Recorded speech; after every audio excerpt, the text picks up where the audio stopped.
நம்ம திருவிழா தானே இது. என்னடா சொல்ற? உங்க திருவிழா நம்ம தானே எல்லாருக்கும் சமையல். ஆமா பங்களே, நீ என்னங்கிட்டு ஏழை அபியை பார்க்க வந்தேன்டா. இன்னம்மா அலோவ் பண்ற? இல்ல இப்பதான் மணி கூட போறத பார்த்தேன், அதான் கேட்டேன்.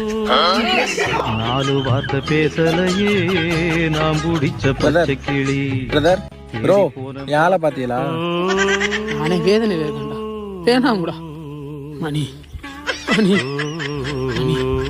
பிரதர் பிரதர் பிரதர் என்ன பிரதர் கூப்பிட்டே இருக்கேன், கேட்க மாட்டேங்கிறீங்க? ஏய் டேய், நான் இங்கே இருக்கேன்டா. சரி சரி, யானை பார்த்தீங்களா பிரதர்? யோ பங்காளி, போகல இன்னும் நீ? ப்ரோ என் ஃபோனில் ரீசார்ஜ் இல்லை, கொஞ்சம் ஃபோன் பண்ணி தரீங்களா? இந்த அந்த நம்பர் சொல்லுங்க ப்ரோ. 0 0 0 0 0 0 0 0 ஏன் அந்த